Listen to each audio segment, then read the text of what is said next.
This is a great honor for me. I am going right now to invite onto the stage the man behind Brexit and a man who led brilliantly the United Kingdom Independence Party in this fight and won despite all odds, despite horrible name-calling, despite so many obstacles. Ladies and gentlemen, Mr. Nigel Farage.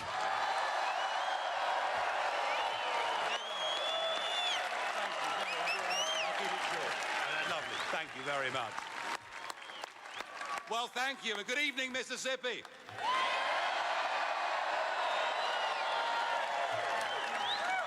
I come to you from the United Kingdom with a message of hope and a message of optimism.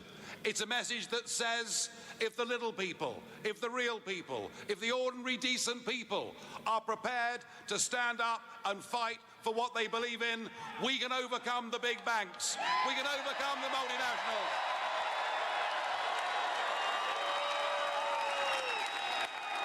And we did it. We made June the 23rd our Independence Day when we smashed the establishment. And we did it.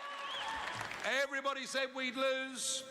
And what did we see? We saw experts from all over the world. We saw the International Monetary Fund. We saw Moody's. We saw Standard & Poor's. We saw global leaders giving us Project Fear, telling us that if we voted not to be run by a bunch of unelected old men in Brussels, yeah, well, it's okay. They don't like me either, so it doesn't really matter, does it?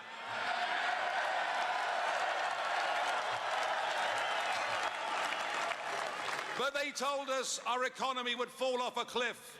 They told us there'd be mass unemployment. They told us investment would leave our country. And David Cameron, then our Prime Minister, but no longer, told us we might even get World War III.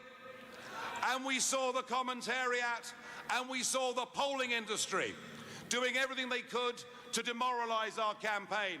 On the day of the vote itself, that morning, they put us 10 points behind. And actually, they were all wrong. And they were wrong because what the Brexit campaign did is we reached those people who've been let down by modern global corporatism. We reached those people.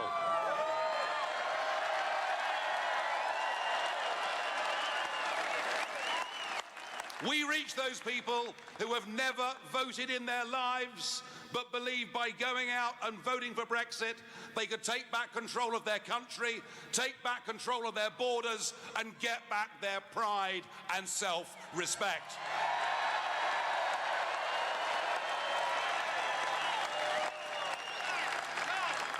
Now, the big card the Prime Minister decided to play in the referendum is he got a foreign visitor to come to London to talk to us. Yes, we were visited by one Barack Obama.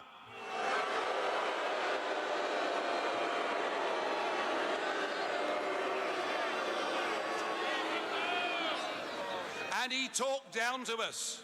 He treated us as if we were nothing. One of the oldest functioning democracies in the world. And here he was telling us to vote Remain.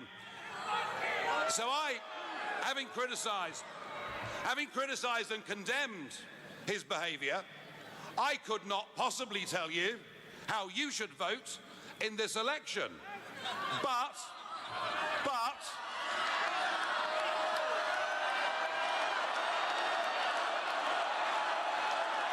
you know, I get it, I'm hearing you. But I will say this, if I was an American citizen, I wouldn't vote for Hillary Clinton if you paid me.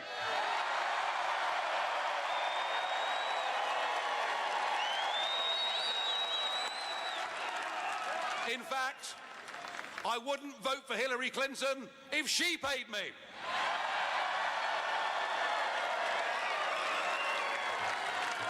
Folks, the message is clear. The parallels are there. There are millions of ordinary Americans who've been let down, who've had a bad time, who feel the political class in Washington are detached from them, who feel so many of their representatives are politically correct parts of that liberal media elite. They feel people aren't standing up for them, and they've actually, in many cases, given up on the whole electoral process. And I think that you have a fantastic opportunity here with this campaign. You can go out. You can beat the pollsters. You can beat the commentators. You can beat Washington.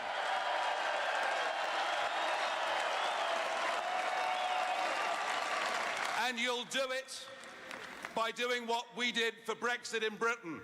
We had our own People's Army of ordinary citizens who went out and delivered leaflets, who went to meet people where they worked and where they socialised, who convinced and inspired people to go out, if this was the one and only time in their life, and to vote for change. So my advice to you, if you want change in this country, you better get your walking boots on, you better get out there campaigning.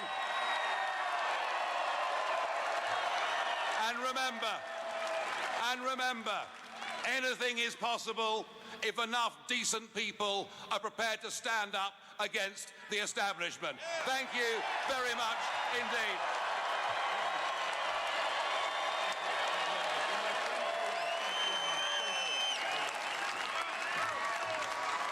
Wow. Thank you, Nigel. What a job. What a job he did. What a job he did, against all odds. Thank you, Nigel.